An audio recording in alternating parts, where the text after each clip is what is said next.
એકમાત્ર આશાની ઉમ્મીદ એવા આમ આદમી પાર્ટીના રાષ્ટ્રીય સંયોજક અને દિલ્હીના મુખ્યમંત્રી શ્રી આદરણીય અરવિંદ કેજરીવાલજીનું હું રાજકોટની અને સૌરાષ્ટ્રની ખમીરવંતી જનતા વતી હાર્દિક સ્વાગત કરું છું। આપણે એમને તાળીઓથી વધાવીએ। ખૂબ ખૂબ સ્વાગત છે સર। સાથે સાથે મંચ ઉપર યુવાનોના આઈડલ અને આમ આદમી પાર્ટીના પ્રદેશ પ્રમુખ Shri Gopalbhai Italia, national joint secretary Shri Isudanbhai Gadhvi, Indranilbhai Rajyaguru, trade વિંગના પ્રમુખ શિવલાલભાઈ બારસિયાનું પણ હું હાર્દિક સ્વાગત કરું છું। સાથે સાથે હું શિવલાલભાઈને વિનંતી કરીશ કે અરવિંદજીનું ટ્રેડર્સ એસોસિએશન ટ્રેડર્સ વિંગ વતી રાજકોટના વેપારીઓ અને ઉદ્યોગ સાહસિકોનું સ્વાગત મોમેન્ટો દઈને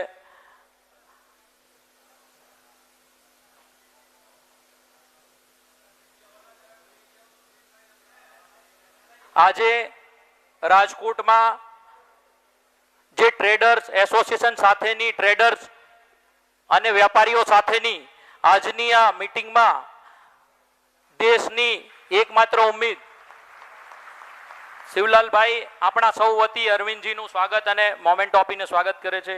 આભાર।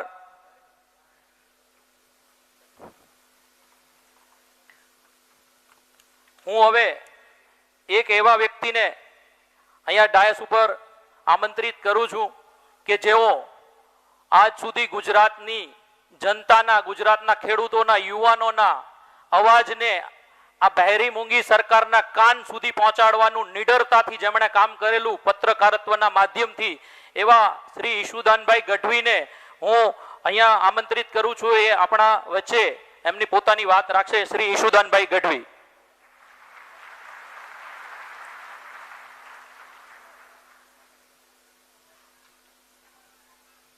बोलो भारत माता की। मंचस्थ उपस्थित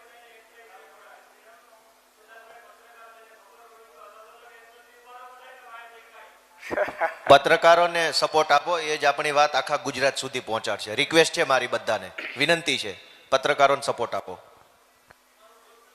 मंचस्थ उपस्थित माननीय अरविंद केजरीवाल जी, गोपाल भाई, गुलाबजी, इंद्रनील भाई, अजीत भाई અને શિવલાલભાઈ અને તમામ વેપારીઓ કે જેઓ અરવિંદ કેજરીવાલજીની નીતિઓ સાથે અથવા તો એમની મુશ્કેલીઓ આજે જે અરવિંદજી સમક્ષ મૂકવાના છે એ તમામને હું અહીંયા સાદર પ્રણામ કરું છું, આવકાર કરું છું। મિત્રો, અરવિંદજી જ્યારે એમણે નક્કી કર્યું ગુજરાતની દરેક સમસ્યાઓ સમજવાનું, છેલ્લા 1 મહિનાથી દિલ્હીની વિવિધ ટીમો દ્વારા દરેક ક્ષેત્રમાં અભ્યાસ કરવામાં આવી રહ્યો છે। અરવિંદજી અમને સૂચના આપી थी कि पूरे गुजरात में किसान हो, व्यापारी हो, छोटे कर्मचारी हो, इन सब की समस्याएं सुननी है।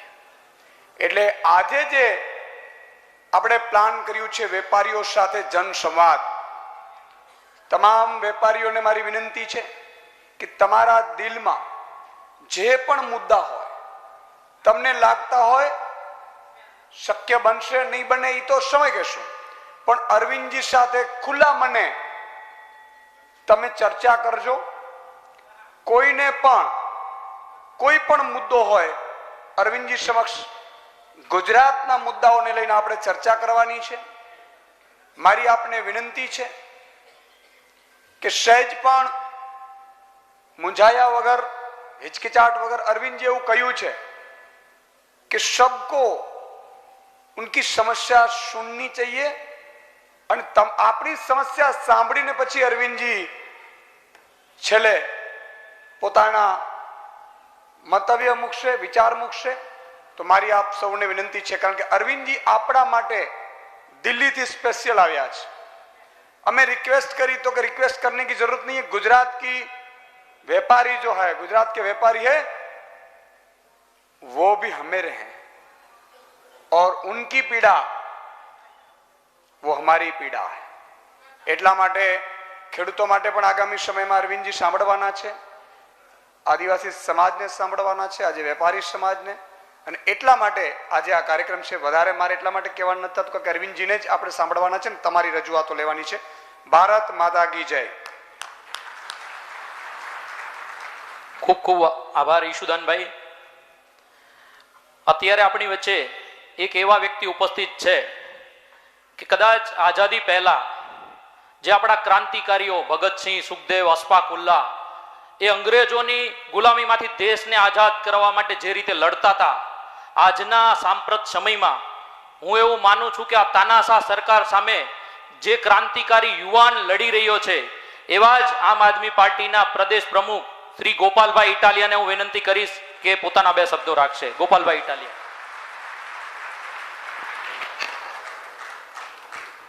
આજના આ જનસંવાદ કાર્યક્રમમાં ઉપસ્થિત દિલ્હીના મુખ્યમંત્રી અને માનનીય નેતા શ્રી અરવિંદ કેજરીવાલજીનું હું ગુજરાતની અને સૌરાષ્ટ્રની પવિત્ર ધરતી પર સ્વાગત કરું છું. વિશેષમાં આજના આ સંવાદ કાર્યક્રમમાં ઉપસ્થિત ગુજરાતની ધરોહર અને દેશના અર્થતંત્રના પાયામાં રહેલા જે વેપારીઓ છે, એ તમામ વેપારી સાથી મિત્રોનું હું આમ આદમી પાર્ટી વતી સ્વાગત કરું છું અને આભાર વ્યક્ત કરું છું કે આપ સૌએ અહીંયા હાજરી આપી છે. આ સાથે વિશેષમાં જણાવવાનું કે આ જે વેપારીઓ સાથે સંવાદનો જે કાર્યક્રમ છે, એ હકીકતમાં તો હાલની સત્તાધારી પાર્ટીએ કરવાની જરૂર હતી. સરકાર એમની છે, પ્રશ્ન હોય તો એનું નિરાકરણ એમનાથી હાલમાં આવવાનું છે. પરંતુ વર્ષો સુધી વેપારીઓએ, નાગરિકોએ, લોકોએ બધા એટલો બધો સપોર્ટ કર્યો છે ભાજપને કે હવે એમને આપણી વાત સાંભળવાની જરૂર પણ નથી અને સમય પણ નથી. ત્યારે પોતાના કિંમતી સમયમાંથી સમય કાઢીને અરવિંદ કેજરીવાલજી આપણી વાત સાંભળવા માટે આવ્યા છે. આ ગર્વ લેવા જેવી બાબત છે. દેશના સૌથી પ્રતિષ્ઠિત અને ચર્ચિત મુખ્યમંત્રી અરવિંદ કેજરીવાલજીને ગુજરાતના વેપારીઓ પ્રત્યે કેટલી લાગણી છે, એમનું અને ગુજરાતનું કંઈક સારું થાય તે માટે કેટલા પ્રયત્નશીલ છે, એનું ઉદાહરણ છે કે આજે તેઓ અહીંયા આપણી વચ્ચે આવી અને આપણી વાત સાંભળવાના છે. અને એક બીજી હકીકત એ છે કે કેટલાય બધા નેતાઓ, કેટલી બધી પાર્ટીઓ દેશમાં છે, ચૂંટણીઓ આવે છે, ચૂંટણીઓ ખાલી આમ આદમી પાર્ટીએ જ લડવી છે અને આમ આદમી પાર્ટીએ જ ચૂંટણી જીતવી છે એવું તો નથી જ. ભાજપને 182 સીટો જીતવી છે, છતાંય એમને એટલું મહત્વપૂર્ણ નથી લાગતું કે લોકો સાથે સંવાદ કરું. દેશના ઇતિહાસમાં લોકોના હાથમાં માઇક આપીને સ્ટેજ અને માઇક અને સામે બેઠેલા લોકો વચ્ચે સંવાદ થાય એવું કલ્ચર લાવનાર પહેલા વ્યક્તિ છે અરવિંદ કેજરીવાલજી અને આમ આદમી પાર્ટી. નહીતર આજ દિવસ સુધી તો એ પ્રથા હતી કે ભાઈ માઇકમાંથી બોલે, આપણે સાંભળવાનું, કાર્યક્રમ પૂરો થાય તો ઘરે જતું રહેવાનું. અરવિંદજીએ એ પ્રથા આપી કે લોકોને બોલવાનો અધિકાર છે, લોકો બોલશે, આપણે સાંભળીશું. તો આવા સુંદર મજાના કાર્યક્રમમાં ઉપસ્થિત રહી આપણી વાત સાંભળવા માટે પધારેલા, ગુજરાતનું સારું કંઈક થાય અને ગુજરાતની અંદર નવું બદલાવ આવે એ માટે પ્રયત્નશીલ અરવિંદજીનો આભાર માનું છું. અને છેલ્લી વાત કે જનતા વેપાર કરે, નાગરિકો વેપાર કરે તો દેશની પ્રગતિ થાય, દેશ આગળ વધે, સમાજ આગળ વધે, ઇકોનોમી આગળ વધે. પણ સરકાર વેપારી થઈ જાય ને સરકારી સંસ્થાઓ વેચવાનું ચાલુ કરે તો દેશની અધોગતિ થાય. એટલે આજે હાલત એ થઈ છે કે વેપારી કંગાળ થઈ ગયા છે અને સરકારે વેચવાનું ચાલુ કર્યું છે. વેપારનો અધિકાર જનતાને છે, સરકારને નથી. ત્યારે જનતાના અધિકારોનું રક્ષણ થાય, વેપારીઓના અધિકારોનું રક્ષણ થાય, એના માટે પ્રયત્નશીલ આમ આદમી પાર્ટીને આપ તમામનો સપોર્ટ મળશે, આવનારી ચૂંટણીની અંદર સહયોગ મળશે એવી આશા સાથે આપ તમામનો આભાર. જય હિન્દ.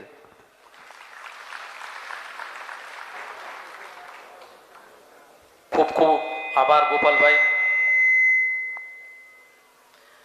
ગોપાલભાઈ ખૂબ સરસ વાત કરી કે આજની આ સરકારે આપણા પ્રશ્નો સાંભળવા માટે આ રીતનું આયોજન કરવું જોઈએ, પણ એ નથી કરતી, કોઈ સાંભળવા વાળું નથી. પણ આમ આદમી પાર્ટી હવે આવી गई है.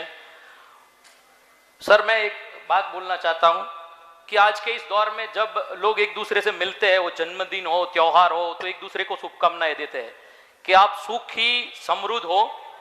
तो मैं मानता हूं कि इनडायरेक्टली आम आदमी पार्टी के लिए ही ब्लेसिंग है, क्योंकि जहां जहां जिस राज्य में भी आम आदमी पार्टी आई है वहां पे लोग सुखी और समृद्ध हुए हैं. तो आज जो भी ब्लेसिंग लोग देते हैं इनडायरेक्टली बोल रहे हैं कि आपके राज्य में आम आदमी पार्टी की सरकार आए. मुझे ऐसा लगता है. इसके साथ ही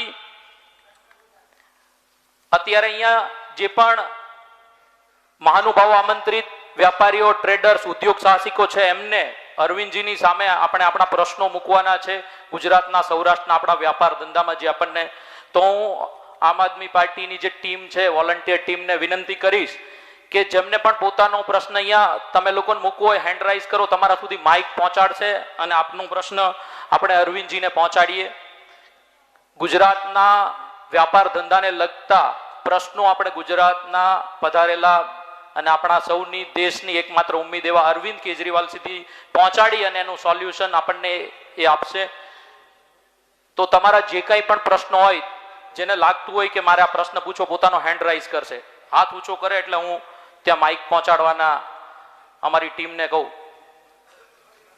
જી, ત્યાં બ્લુ શર્ટની બાજુમાં વ્હાઈટ શર્ટ.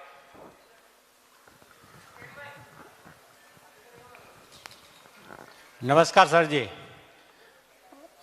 ગુજરાતીમાં બોલો કે હિન્દીમાં સાહેબ? હિન્દીમાં શક્ય હોય તો બોલો, નહીતર ચાલશે. હિન્દી પાછું મને બહુ ફાવશે ને, વિજયભાઈ જેવું ફાવે.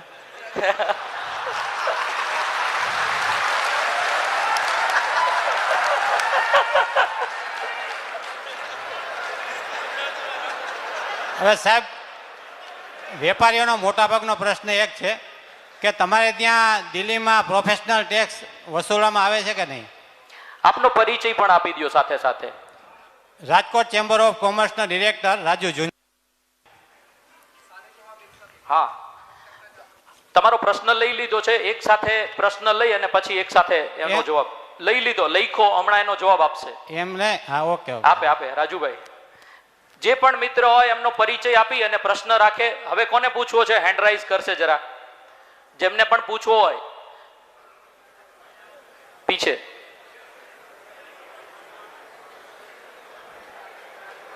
ભાઈ, ત્યાં બ્લુ શર્ટ કે પીછે પહોંચાઓ, આપ માઇક પહોંચાઓ, માઇક પહોંચાઓ. માઇક પહોંચે છે બધા સુધી.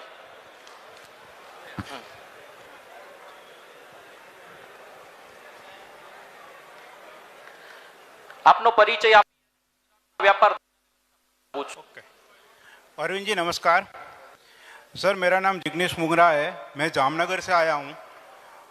ब्रास कंपोनेंट्स का काम है मेरा. और मेरा क्वेश्चन एक है, पहले तो कि जीएसटी आ गया, इसके बावजूद भी वेट के जो रिफंड है और वो भी 1 लाख रुपया और उनसे छोटी या बड़ी अमाउंट के अभी तक सरकार नहीं दे रही है.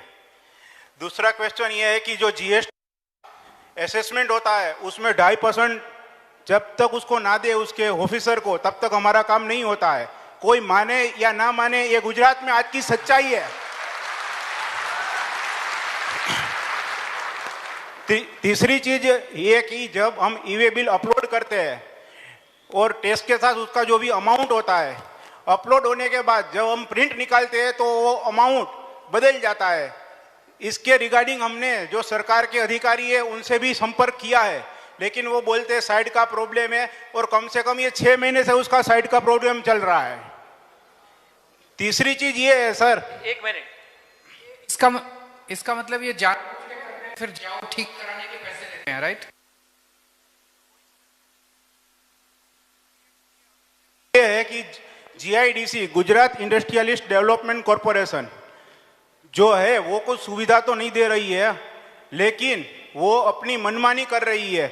क्योंकि वो जो रेंट पे होते हैं, ठीक है, उनका एक सर्कुलर है कि जो आप रेंट पे देते हो तो उसके जो ओनर होते हैं, जीआईडीसी के तो ओनर होते नहीं है, जीआईडीसी मालिक है, लेकिन जिसके नाम की प्रॉपर्टी है उन्होंने अलॉट की है, उसको लिख के देना पड़ता है. तो अभी जो भूमाफिया है उनके जरिए ये प्रॉपर्टी, जो आज से 35-40 साल पहले तो इतनी कीमत नहीं थी, तो वो खाली करवाती है, और गुजरात के बड़े बड़े मिनिस्टर इसमें साथ है. ઓકે, ખૂબ ખૂબ આભાર, ધન્યવાદ. તમારા પ્રશ્નો લઈ લો. અને અજીતભાઈ, એક લાસ્ટ પ્રશ્ન છે ને, એને જાણવું જરૂરી છે અને ઇલેક્શન રિલેટેડ છે. બોલી જાઓ ઝડપથી. જી सर, एक हमारे बड़े इंफ्रास्ट्रक्चर डेवलपर है, वो आज नहीं आ पाए, लेकिन उन्होंने अपना एक प्रश्न रखा है कि वो गुजरात के सारे महानगरों में जो टीपी स्कीम होती है उसमें 40% जगह कॉरपोरेशन को दे देनी पड़ती है. वो बिल्डर और डेवलपर्स नहीं बेच सकते, कॉरपोरेशन उसको बेच देती है. मतलब वो भ्रष्टाचार करने का तरीका इन्होंने ढूंढ निकाला है. और अगर ये आम आदमी पार्टी की सरकार बने और आप इस पे कुछ एक्शन ले, तो इससे क्या होता कि 50-60 फुट के रास्ते कर दो, तो हम उसमें ट्री लगा सकते हैं, सबकी पार्किंग कर सकते हैं। जैसे कोरोना जैसी महामारी आई तो उसमें डिस्टेंस भी सारा कुछ मेंटेनेंस हो सकता है। ओके। और सर एक चीज, धन्यवाद। आपकी ये सादगी है ना, मुझे बहुत अच्छी लगती है। वरना आजकल लोग है ना सर 4-4 करोड़ के सूट पहन के अपने को फकीर कहते हैं। Thank you. धन्यवाद। આ સાઈડથી હવે જેને પણ પ્રશ્ન હોય હા હેન્ડ રાઈઝ કરો આ સાઈડથી અહીંયા આગળ પિંક શર્ટ વાળા ભાઈ આગળ આપો, અહીંયા માઈક આપો, પિંક શર્ટ અહીંયા આગળ માઈક આપો। नमस्ते सर, मैं राजकोट की इंडस्ट्रीज को रिप्रेजेंट करता हूं। राजकोट एमएसएमई के लिए हब है, अबाउट 40,000 इंडस्ट्रीज है। तो एमएसएमई के ग्रोथ के लिए गुजरात गवर्नमेंट ने इंटरेस्ट सब्सिडी और कैपिटल सब्सिडी दोनों रखा है। आप एमएसएमई ग्रोथ के लिए क्या सोचते हैं, इसके लिए क्या सुविधा होनी चाहिए? आपके हिसाब से क्या क्या होना चाहिए? आज हम आपको सुनने आए हैं। एमएसएमई में सबसे पहले जीएसटी, किसी भी चीज का जीएसटी अचानक से बढ़ा देते हैं। जैसे कि अभी फिलहाल पंप इंडस्ट्री राजकोट में बहुत ज्यादा स्प्रेड है, तो ऑल काइंड ऑफ पंप्स में उन्होंने 12% से 18% जीएसटी रेट कर दिया विदाउट एनी लॉजिक। तो जीएसटी काउंसिल इतने सालों से काम कर रही है, तो हर चीज का रेट उन्होंने पहले से डिसाइडेड था। तो अभी अचानक ऐसी क्या नौबत आ गई कि जीएसटी किसी चीज में नहीं था उसे लगा दिया, किसी में था उसको बढ़ा दिया है। तो ये नहीं होना चाहिए। पहले व्हीकल यानी कार, स्कूटर, वो सब बाइक लग्जरी मानी जाती थी, तो लग्जरी आइटम के ऊपर 28% जीएसटी रखा जाना चाहिए, ऐसा सोच था गवर्नमेंट का। इस हिसाब से कई ऑटोमोबाइल के पार्ट्स में, व्हीकल में 28% जीएसटी रखा है, मगर वो आजकल नेसेसिटी है, वो लग्जरी नहीं रही। तो हर किसी को चाहिए, बाइक चाहिए, कार चाहिए, वो चाहिए ही चाहिए। तो जीएसटी उसमें कम होना चाहिए, ऐसा मेरा मानना है। तो गवर्नमेंट जीएसटी के बारे में बहुत इनजस्टिस कर रही है, ऐसा मुझे लगता है। एमएसएमई ग्रोथ के लिए ये सुविधा, जैसे पहले एक्सपोर्ट में इंसेंटिव मिलता था, वो भी अभी कट कर दिया है। तो एमएसएमई ग्रोथ के लिए ये सारे स्टेप्स लेने चाहिए, जैसे कि interest subsidy, capital good subsidy, और एक्सपोर्ट के लिए इंसेंटिव दोबारा एप्लीकेबल करना चाहिए। ये मेरा विचार है। Thank you. આભાર, ધન્યવાદ। અહીંયા આ સાઈડથી, રાઈટ સાઈડથી એક મિનિટ એક જ મિનિટ।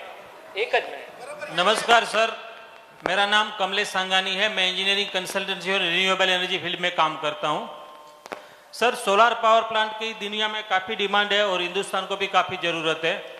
पहले उसमें सोलार पैनल और सोलार इन्वर्टर में 5% जीएसटी था, जो अभी 12% बढ़ा के कर दिया, अननेसेसरी कॉस्ट बढ़ाया है। दूसरी बात, गुजरात गवर्नमेंट ने 2019 में SSDSP करके एक योजना बनाई थी, small scale solar distributor projects. ये योजना के अंतर्गत गुजरात के मोर देन 4000 लोगों ने सोलार पावर प्लांट डालने के लिए एप्लीकेशन किया था, और वो सोलार पावर प्लांट डाल के पावर सरकार को बेचने का था, उस टाइप का एग्रीमेंट था। What ever the solar power plant, जो हम ग्राउंड में सोलार पावर प्लांट इंस्टॉल करते हैं, that is comes under MSME, वो उद्योग में आता है, एमएसएमई में आता है। और एमएसएमई के हिसाब से उसको इंटरेस्ट और कैपिटल सब्सिडी मिलनी चाहिए। 4000 से ज्यादा लोगों ने सरकार के भरोसा करके ये योजना में अपने काफी पैसे इन्वेस्ट किए हैं। बाद में सरकार मुकर गई कि इसमें कैपिटल और इंटरेस्ट सब्सिडी नहीं मिलेगी। काफी लोगों का लैंड इसमें फंसा हुआ है, काफी लोगों का पैसा इसमें फंसा हुआ है, और सरकार बोल रही है कि आपको ये अगर मंजूर नहीं है तो आप एग्जिट ऑप्शन ले लो। अभी जिसका पैसा फंस गया है वो क्या करेंगे सर? अगर योजना रखने से पहले ही सरकार ने बताया होता कि इसमें सब्सिडी अलाउड नहीं है तो कोई अप्लाई ही नहीं करता। बात सिंपल है। Thank you. અહીંયાથી हेलो सर, नमस्ते। मेरा नाम धनसु गोरा है। मैं एमएसएमई इंडस्ट्रीज चलाने का कर रहा हूँ। I am basically mechanical engineer. Sir, GST आने से पहले स्टेट गवर्नमेंट एंड पार्टी, अलग अलग पार्टी लोगों को प्रॉमिस दिया था कि 9 different types of taxes will be merge in GST. अभी गुजरात में प्रोफेशनल टैक्स सेपरेट लिया जाता है, और इलेक्ट्रिसिटी ड्यूटी भी बहुत भारी लिया जाती है इंडस्ट्रीज में। Industries, MSME industries is the base of the economy.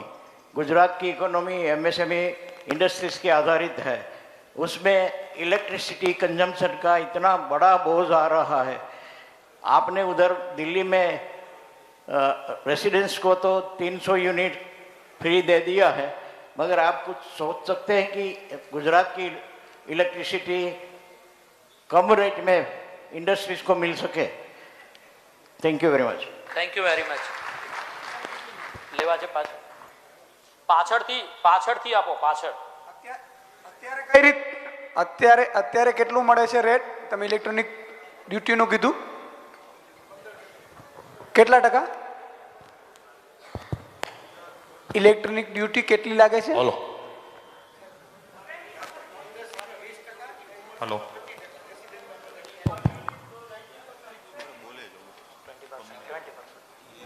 પાછળથી હા. हेलो हेलो सर પરિચય આપો તમારો અને પ્રશ્ન બોલો.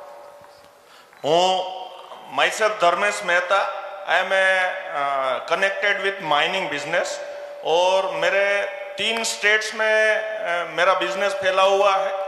मेरा ये मानना है कि अपने आम आदमी पार्टी मतलब हम आम लोगों को देखते हैं और आम लोगों को कैसे हम बिजली या एजुकेशन में मैक्सिमम बेनिफिट दे पाए।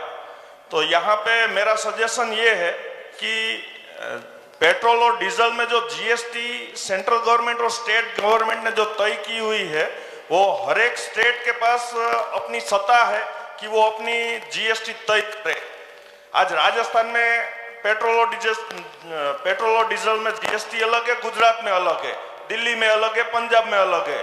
हम जिस स्टेट में प्ले कर रहे हैं वहां पे हम अपनी जीएसटी पेट्रोल डीजल में इतनी कर ले कि दूसरे अदर स्टेट की कंपैरिजन में हमारे पेट्रोल और डीजल के रेट्स इतने कम हो ताकि सारी चीजें पेट्रोल और डीजल से कनेक्टेड है और सारी चीजें सस्ती हो। तो ये मेरा सजेशन है कि हम इस बेस में कुछ आगे करें। થેન્ક યુ, ધન્યવાદ.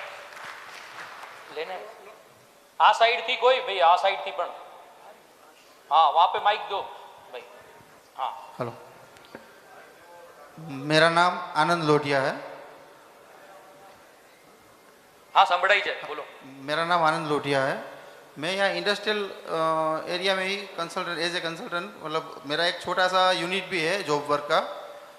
तो मेरी एक ये विनती है कि मैं जिस चैनल में काम करता हूँ वहाँ पे मतलब कम पढ़े लिखे लोग हैं या फिर अवेयरनेस जिनको नहीं है, अपनी जो टैक्सेशन में बजट के बीच में भी, मतलब एक बजट में जो तय हुआ है अगले बजट में जो आने वाला होता है उसके बीच में, जैसे पहले एक अंकल ने बोल दिया कि जो 12% जीएसटी था उसमें मतलब कभी भी उसको जब भी मर्जी पड़े फ्लक्चुएशन आ जाता है, 12 वाला 18 हो जाता है, 5 वाला 12 हो जाता है। तो एक तो वो सिस्टम, ई वे बिल का सिस्टम भी उसको मतलब जो चैनल में है उसको अवेयरनेस नहीं है। तो रिटर्न फाइल करने के लिए, पेनल्टी लगाने के लिए रेडी होते हैं ये लोग। तो वो डिले ना हो, ऐसा जीएसटी ऑफिस में कोई ऐसा कोई विंडो हो पब्लिक रिलेशन के लिए कि भाई छोटा व्यापारी जो है वो सीधा अपना मटेरियल जो भी अपना टर्नओवर वगैरह का जो डिटेल है वो वहाँ जाके सबमिट करके वो मंथली रिटर्न भर दे। एक ये भी है कि छोटा व्यापारी की अपनी आमदनी कम है फिर भी उसको एक बड़ी अमाउंट कंसल्टेंट और अकाउंटेंट को पे करनी पड़ती है, क्योंकि आज की सिस्टम में जो मतलब अवेयरनेस होनी चाहिए वो उसके पास नहीं है, तो वो मजबूर है कंसल्टेंट के पास जाने के लिए। तो उसको फ्री कंसल्टिंग ऐसे जीएसटी भवन में ही मिल जाए बिना कोई खर्च किए। Thank you. હવે આ સાઈડ ભાઈ. હા મારું નામ જેએમ જાડેજા છે. થોડું માઈક ઊંચું રાખજો તમારે. ઊંચું. હલો, મારું નામ જેએમ જાડેજા છે. હું એલઆઈસીનું કામ કરું છું અને સામાન્ય માણસ સુધી ફરી છું. એના આધારે હું મારો પ્રશ્ન એ પૂછવા માંગુ છું કે ઘણા ટાઈમ પહેલા એક એવો પરિપત્ર આવ્યો હતો કે તમારે બોર હોય તમારા ઘરની અંદર તો તમારે 10,000 રૂપિયા ભરવા પડશે. તો આવા નવા નવા પરિપત્રો બહાર પાડીને સામાન્ય માણસને ક્યાં સુધી દબાવવામાં આવશે? એટલે ખરેખર આ વસ્તુના ફેરફાર કરવા જોઈએ. સામાન્ય માણસ જે અત્યારે ખર્ચ કરે છે, ઘણા પાસે ગેસના બાટલા ભરાવાના પૈસા નથી, તો આ બધી વસ્તુ ઉપર ધ્યાન દઈને એમાં ફેરફાર કરવા જોઈએ. Thank you. અતુલભાઈને આપો, અહીંયા માઇક આપજો. અતુલભાઈ ભાઈ અહીંયા માઇક આપો ઝડપથી, ફટાફટ. यहाँ पे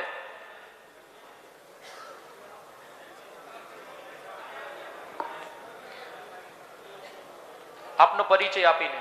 નમસ્કાર, હું અતુલ, રાજકોટ માર્કેટ ડિરેક્ટર છું અને સૌરાષ્ટ્ર એપીએમસી વેપારી એસોસિએશનનો પ્રમુખ પણ છું.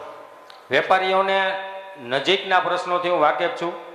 પહેલા તો કેજરીવાલ સાહેબને હું ખૂબ ખૂબ ધન્યવાદ આપું છું કે ગુજરાત અને રાજકોટના વેપારીઓના પ્રશ્નો સાંભળવા માટે તમે દિલ્હીથી રાજકોટ સુધી પધાર્યા. અતુલભાઈ, આપનો ખૂબ ખૂબ આભાર. શક્ય હોય તો હિન્દીમાં તો सीधो.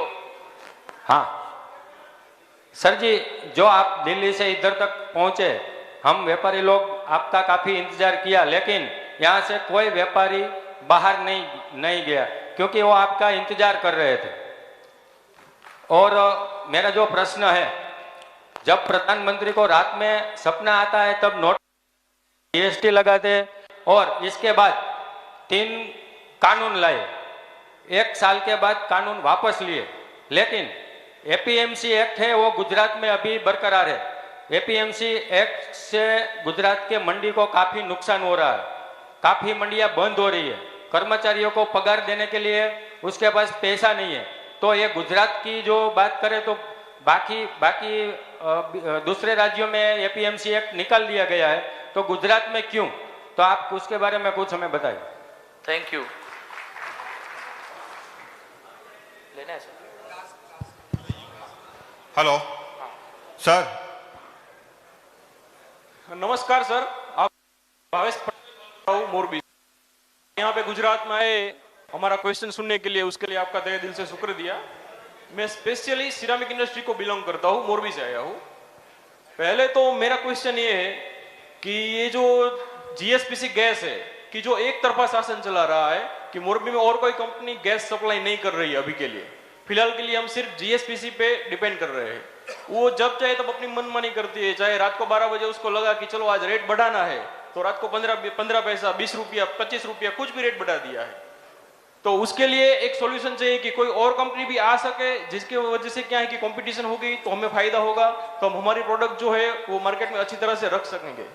दूसरी बात ये है कि जब पीएमओ सर ने कहा था कि आपको हर लेबर के लिए पानी मिलेगा, हर फैक्ट्री में अच्छा पानी मिलेगा, पीने लायक पानी मिलेगा, तो पानी की बात तो दूर रही, आज तक लाइन भी नहीं मिला है पानी का. तो उसका सॉल्यूशन क्या हो सकता है? क्योंकि ये सिरामिक इंडस्ट्री है, आपको मालूम है कि पूरे इंडिया में सबसे ज्यादा टैक्स हम भरते हैं. तो जो बेसिक फैसिलिटीज होनी चाहिए, जैसे कि अच्छे रोड रास्ते होने चाहिए, बिजली का फैसिलिटी होना चाहिए, कि पब्लिक को बाहर जाना है तो कोई अच्छी जगह होनी चाहिए. जबकि आप मोरबी में आओगे तो आपको मिट्टी के अलावा और कुछ नहीं मिलेगा. आपको ऐसे ही लगेगा हम ये कहाँ पे आ गए, रेगिस्तान में आ गए हैं क्या? तो जो हम टैक्स भरते हैं तो उसका हमें रिवर्ट तो मिलना चाहिए ना. तो इसके बारे में आपका क्या ख्याल है, आप क्या कह सकते हो इसके बारे में? थैंक यू બધા આભાર. આ તમામ પ્રશ્નો જેટલા પણ અત્યાર સુધી પૂછાણા, જેટલા પણ તમે ફીડબેકમાં લખીને દીધા છે, હું એવું માનું છું કે દેશની એકમાત્ર આશા ઉમ્મીદ, જે હમણાં પણ હું શબ્દ બોલ્યો હતો, એવા માનનીય અરવિંદ કેજરીવાલજી પાસે આની માસ્ટર કી છે. આઈઆઈટી કરેલા છે અને એની ડિગ્રી પણ ઓરિજિનલ છે. એટલે આપણે એમની પાસેથી હવે સાંભળીએ. હું વિનંતી કરીશ કે અરવિંદજી આ તમામ પ્રશ્નોને લઈને આપણને માર્ગદર્શન કરે. અરવિંદ.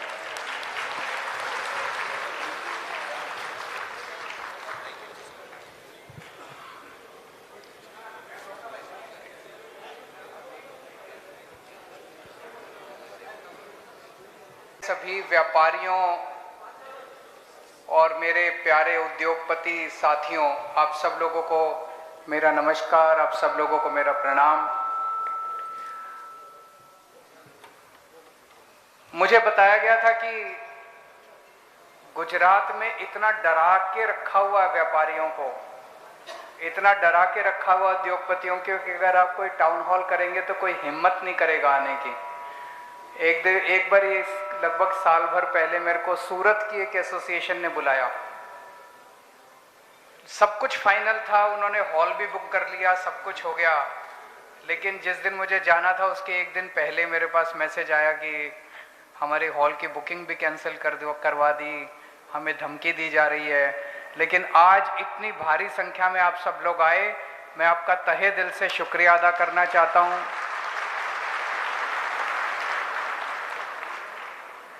अभी बहुत सारे साथियों के मैंने प्रश्न सुने। आज मैं आपकी बात सुनने के लिए आया हूं, लेकिन अभी भी बहुत सारे साथी ऐसे हैं जिनके हाथ खड़े हुए थे। मेरी आप लोगों से विनती है, जिन जिन लोगों को बोलने का मौका नहीं मिला और वो बोलना चाहते थे, आप अगर मुझे लिख के भी देंगे, हमारे पार्टी के यहाँ पे कार्यकर्ता हैं, अगर लिख के देंगे मैं एक एक पढ़ूंगा। चाहे आप गुजराती में लिख के दें, मैं ट्रांसलेट करवा लूंगा, लेकिन एक एक मैं पर्सनली पढ़ूंगा और उसके ऊपर हम कुछ ना कुछ।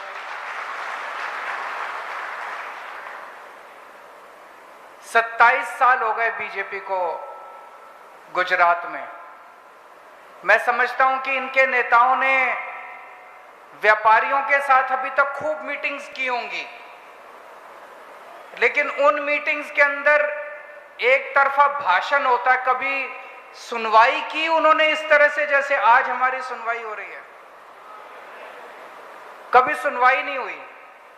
आज एक अच्छी चीज ये है, ये इतने सारे टीवी कैमरा वाले आए हुए हैं और ये सारे थोड़ा बहुत तो चला ही रहे होंगे जितना भी इनको मौका मिलेगा।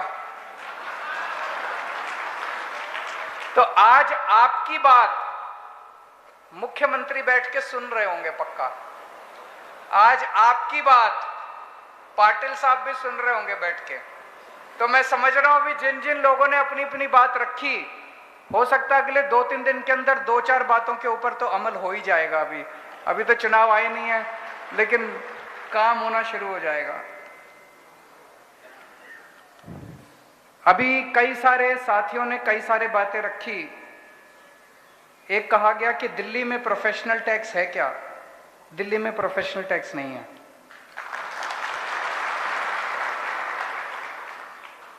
एक साथी हैं जिन्होंने भ्रष्टाचार के कई सारे इंसिडेंट्स बताए। 2.5% असेसमेंट के टाइम पे देना पड़ता है, रियल एस्टेट में बहुत सारा करप्शन है, उसके ऊपर अभी मैं चर्चा करूंगा। एमएसएमई के बहुत सारे साथी आए हुए हैं, उन्होंने बताया एमएसएमई मेरे हिसाब से हमारे देश की अर्थव्यवस्था की रीढ़ की हड्डी है।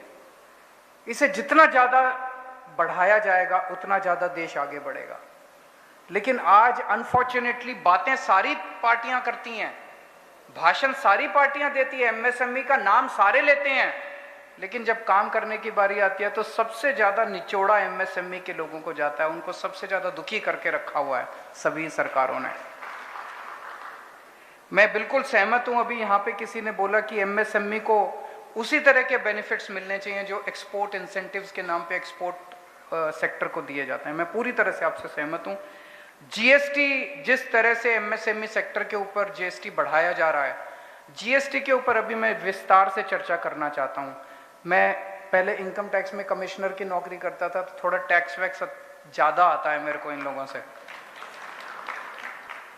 एक साथी ने बताया कि सोलर के ऊपर पहले बोले कि सब्सिडी देंगे, फिर अब सब्सिडी दे नहीं रहे, काफी सारी कैपिटल लॉक्ड है, उसकी वजह से अब कह रहे हैं एग्जिट कर जाओ।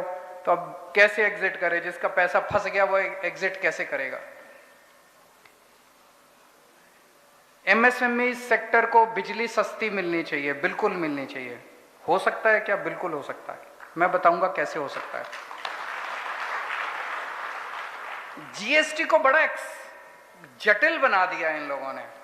वहां पे एक साथी ने अच्छा सुझाव दिया, इसको मैं दिल्ली में जाके लागू करूंगा। उन्होंने कहा कि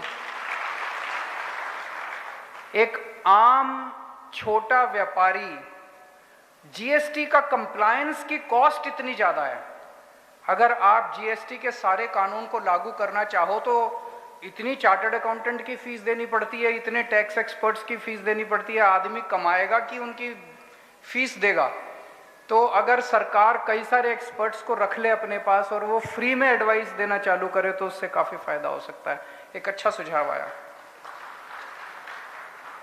एक पता चला कि ट्यूबवेल के ऊपर अब 10,000 रुपए रजिस्ट्रेशन फीस कर रहे हैं। एपीएमसी को लेके, जीएसपीसी को लेके कई सारे सुझाव आए। सबसे पहले जीएसटी की बात करते हैं। कौटिल्य जो है, जिसने अर्थशास्त्र किताब लिखी थी, उन्होंने एक बड़ी अच्छी बात लिखी थी अपनी किताब में कि टैक्स इस तरह से लिया जाना चाहिए, एक राजा को अपनी जनता से ऐसे टैक्स लेना चाहिए कि उसे पता भी ना चले कि टैक्स ले लिया। जैसे एक मधुमक्खी अपने छत्ते से शहद निकालती है, उसे पता भी नहीं चलता शहद निकल गया। जैसे एक मधुमक्खी अपने छत्ते से शहद निकालती है, उसी तरह से टैक्स लिया जाना चाहिए। जीएसटी इतना कॉम्प्लिकेटेड है, इतना कॉम्प्लिकेटेड है, इतना कॉम्प्लिकेटेड है। मैं कई मेरे दोस्तों को जानता हूं, छोटे छोटे व्यापारियों को, जिनका जीएसटी की वजह से धंधा बंद हो गया, क्योंकि वो जीएसटी नहीं कर पा रहे, तो धंधा ही बंद कर दिया उन लोगों ने। ऐसे टैक्स सिस्टम का क्या फायदा जो धंधा ही बंद कर दे, जो व्यापारी बंद कर दे। हमें पूरे देश के अंदर ऐसा टैक्स सिस्टम की जरूरत है जो कि आसानी के साथ लोग, सबसे पहले क्या जरूरत है, टैक्स बाद में आता है, पहले अर्थव्यवस्था तो चले, व्यापार तो चले, इंडस्ट्री तो चले, रोजगार तो मिले लोगों को, दुकानें तो चले, उद्योग तो चले। उद्योग ही नहीं चलेंगे, इंडस्ट्री नहीं चलेगी, दुकानें ही नहीं चलेंगी, और कहेंगे टैक्स दो पहले, टैक्स दो पहले। टैक्स कहां से देगा आदमी? ये जो पूरा जीएसटी बनाया गया, ये बहुत ज्यादा कॉम्प्लिकेटेड है, और बनाने के बाद ये जो यूनिफॉर्म पूरे देश के अंदर एक जैसी चीजों के ऊपर एक जैसा टैक्स, ये भी सही नहीं है। हमारे देश के अंदर गुजरात की अर्थव्यवस्था अलग है, देश की अलग है, इसकी अलग है, वहां पे अलग हो सकता है एक चीज के ऊपर, यहां टैक्स लगाना हो, वहां ना लगाना हो। मैं पर्सनली इस पूरे सिस्टम के पक्ष में नहीं हूं। ये पूरा का पूरा जो सिस्टम, इतना कॉम्प्लिकेटेड सिस्टम, इसको सिंप्लीफाई करने की जरूरत है ताकि व्यापारी और उद्योगपति आराम से टैक्स दे सकें। मैं आपको दिल्ली का उदाहरण देता हूं। एक माहौल यह बना दिया गया देश के अंदर कि व्यापारी चोर है। ऐसा माहौल बनाते हैं कि व्यापारी टैक्स नहीं देना चाहता, उद्योगपति टैक्स नहीं देना चाहता। व्यापारी ईमानदारी से टैक्स देना चाहता है। 99% लोग ईमानदारी से टैक्स देना चाहते हैं, ईमानदारी से अपना धंधा करना चाहते हैं। 99% लोग उद्योगपति अपना टैक्स देना चाहते हैं, ईमानदारी से देना चाहते हैं, लेकिन उन्हें देने का मौका नहीं दिया जाता। ऐसा जटिल बना दिया जाता है, फिर ले दे के सब सेटल करना पड़ता है। दिल्ली में जब हमारी सरकार बनी पहली बार 2015 में, उस साल दिल्ली का टोटल रेवेन्यू सरकार का 30,000 करोड़ था। आज 7 साल के बाद दिल्ली का रेवेन्यू 75,000 करोड़ है।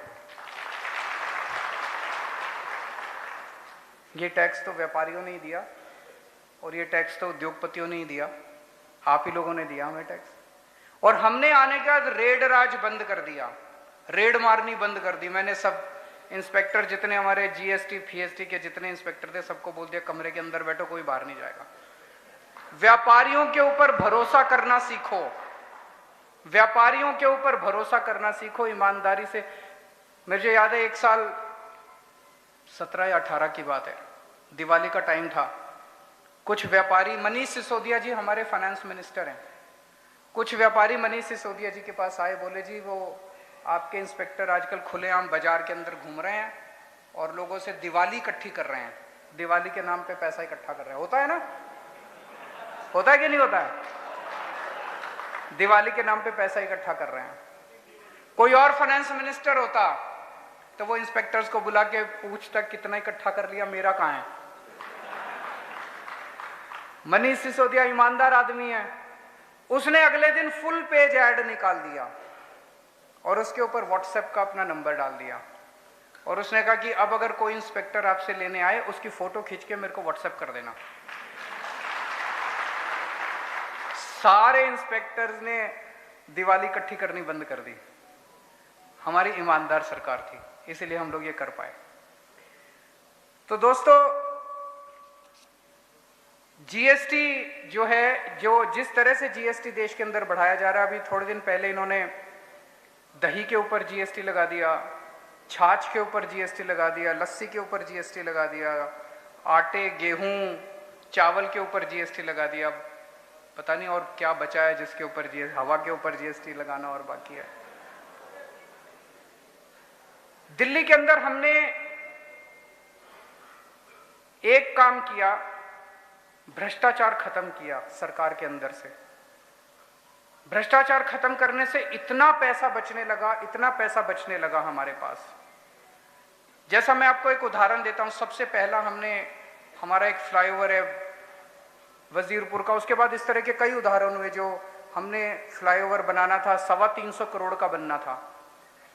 अक्सर देखा जाता है कि सरकारों के अंदर जब काम होता है, 325 करोड़ का काम होना होता है, तो वो बढ़ते बढ़ते बढ़ते 1,500 2,000 करोड़ तक का चला जाता है। एक साल में होना होता है, 7 साल 8 साल में चल जाता है। हमने वो फ्लाईओवर 225 करोड़ की बजाय 200 करोड़ के अंदर पूरा कर दिया। एक फ्लाईओवर में 125 करोड़ रुपए बचा लिए, क्योंकि हम पैसे नहीं खाते। और इस तरह से हर काम के अंदर हमने पैसा बचाना शुरू कर दिया। तो दिल्ली के अंदर आज एक तरफ सरकार हमारी सरप्लस में चल रही है, फायदे में चल रही है। ये मैं नहीं कह रहा, इस साल की सीएजी की रिपोर्ट आई है। सीएजी की रिपोर्ट में लिखा है पूरे देश में अकेली दिल्ली सरकार है जो नफे में चल रही है, फायदे में चल रही है, घाटे में नहीं चल रही हमारी सरकार। तो टैक्स नहीं बढ़ाया हमने 5-7 साल में, रेड बंद कर दी हमने, अपने व्यापारियों के ऊपर भरोसा किया और हम लोगों ने इतनी सारी चीजें फ्री कर दी वहां पे। बिजली फ्री कर दी, पानी फ्री कर दिया, शिक्षा इतनी अच्छी, इतने स्कूल खोल दिए, सरकारी स्कूल इतने शानदार कर दिए। दिल्ली के 2 करोड़ लोग हैं, 2 करोड़ लोगों का हर आदमी का इलाज पूरा मुफ्त कर दिया हम लोगों ने। बड़े से बड़ा ऑपरेशन भी कराना है, कैंसर भी हो जाए आपको, आपका सारा इलाज, सारी दवाइयां, सारे टेस्ट, सब कुछ मुफ्त है दिल्ली के अंदर, दिल्ली के लोगों के लिए। इतनी सारी चीजें कर दी, पैसा बहुत बचने लगा। एक तो हमने भ्रष्टाचार खत्म कर दिया, और एक सरकारों में फिजूल खर्ची बहुत होती है। 10 रुपए का काम होता है तो 100 रुपए में, 10 रुपए का काम 100 रुपए में करवाते हैं। पैसा बचाना शुरू किया हम लोगों ने। मुझे ये लगता है अगर नहीं पड़ेगी देश के अंदर, ये मंत्र है, और नहीं तो कोई अंत ही नहीं है।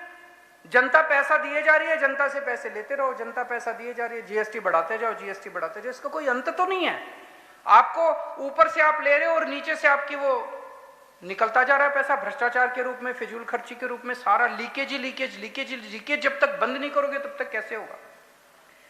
तो आज मैं 5 बातें, 5 प्रॉमिस, 5 गारंटी गुजरात के व्यापारियों को देके जा रहा हूं।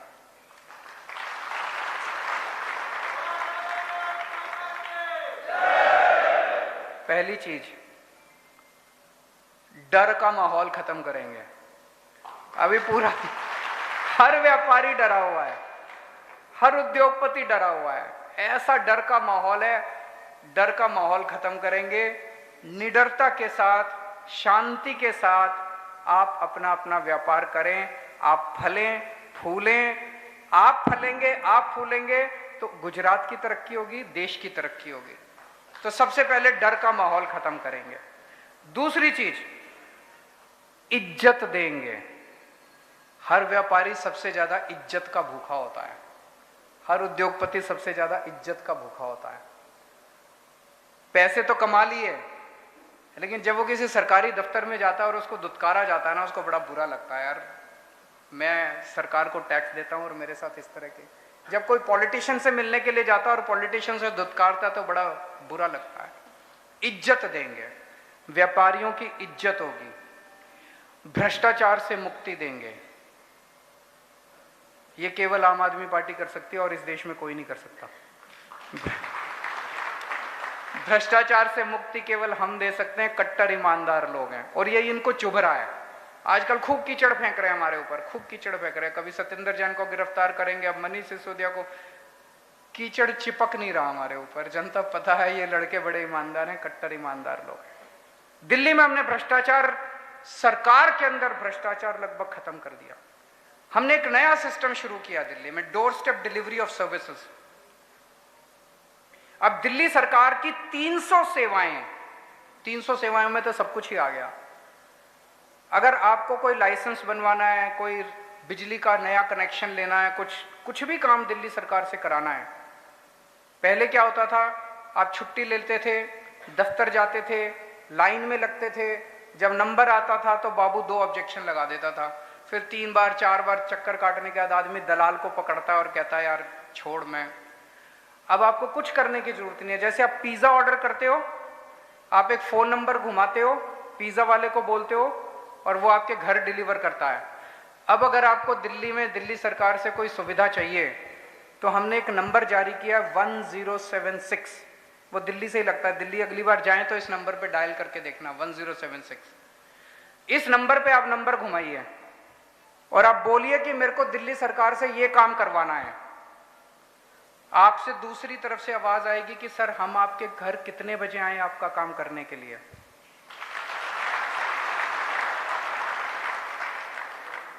कभी सुना था कि सरकार आपसे टाइम मांगती है आपके काम करने के लिए? मान लीजिए आप कहते हैं कि मैं तो दफ्तर से लेट आता हूं, रात को 10 बजे आना। रात को 10 बजे दिल्ली सरकार का एक कर्मचारी आपके घर आपका काम करने के लिए आएगा। वो आके आपको बताएगा ये कागज चाहिए, अपने साथ एक फोटोकॉपी छोटी मशीन लेके आएगा, उस कागज की फोटोकॉपी लेके जाएगा, आपको रसीद दे जाएगा। 10 या 15 दिन के अंदर आपका बाय पोस्ट आपका काम, आपका राशन कार्ड या जो भी आपका बन के आपके घर आ जाएगा। ये सबसे बड़ा अटैक है करप्शन के ऊपर, भ्रष्टाचार के ऊपर, door step delivery of services. Gujarat में होना चाहिए, नहीं होना चाहिए? उसके लिए तो आम आदमी पार्टी की सरकार लानी पड़ेगी। भ्रष्टाचार से मुक्ति देंगे। पहली चीज डर खत्म करेंगे, दूसरी चीज इज्जत देंगे, तीसरी चीज भ्रष्टाचार मुक्त प्रशासन देंगे। 2.5% कमीशन देनी नहीं पड़ेगी असेसमेंट के ऊपर, वो भ्रष्टाचार मुक्त प्रशासन देंगे।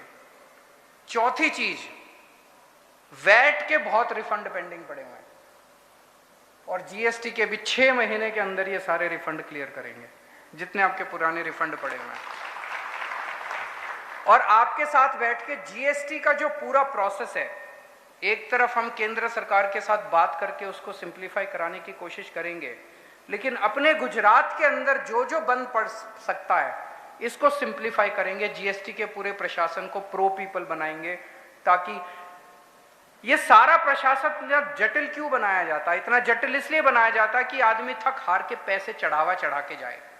अगर नीयत साफ है तो हमें चढ़ावा चाहिए ही नहीं, हमें पैसे चाहिए ही नहीं, हमें रिश्वत चाहिए ही नहीं, ना खाएंगे ना खाने देंगे उनको।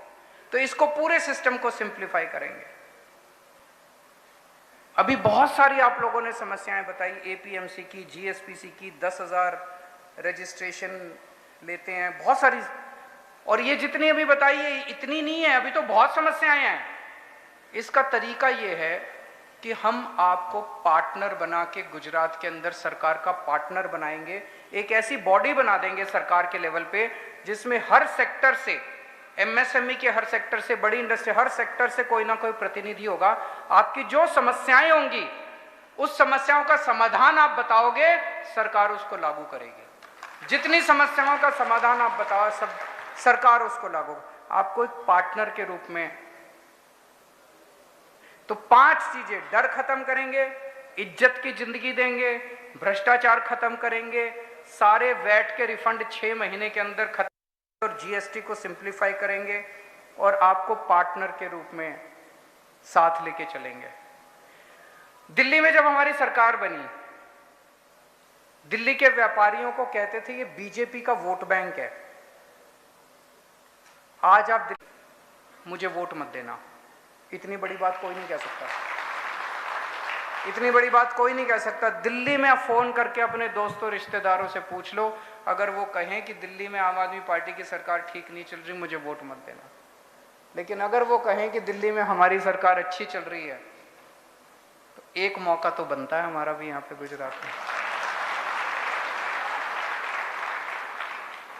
एक मौका देके देखो, अगर पसंद नहीं आए, जो जो बातें हम कह रहे हैं 5 साल में अगर हम पूरी ना करें, तो अगली बार आपसे वोट मांगने नहीं आऊंगा। मैं फिर से आप सब लोगों का बहुत बहुत शुक्रिया अदा करना चाहता हूं। आप इतनी भारी संख्या में आए, माफी मांगता हूं कि हम लेट हो गए, कई सारे कारण हैं लेट होने के, लेकिन आपसे मैं तहे दिल से माफी मांगता हूं और शुक्रिया अदा करता हूं कि आपने इतना इंतजार किया। Thank you so much. આ બદલતી રાજનીતિની તસવીર છે કે આજ સુધી દરેક પોલિટિકલ પાર્ટીઓમાં આપણે જાતા ત્યારે હિન્દુ મુસ્લિમ ધર્મની જ્ઞાતિ જાતિની વાતો થતી, આજે આ આમ આદમી પાર્ટી છે કે જે એવું કહે છે કે રાજનીતિ કરવાની બદલવા આવ્યા છે, આજે એમના રાષ્ટ્રીય આમ આદમી પાર્ટીના રાષ્ટ્રીય સંયોજક માનનીય અરવિંદ કેજરીવાલજી જ્યારે વ્યાપારીઓની વાત આવી રીતે સાંભળે, 1 to 1 સાંભળે તો આ બદલતી રાજનીતિ છે અને આવનાર દિવસોમાં ગુજરાતને આમ આદમી પાર્ટી એક નવા મુકામ સુધી પહોંચાડશે. આપ સૌ અલગ અલગ જગ્યાએથી આ meeting માટે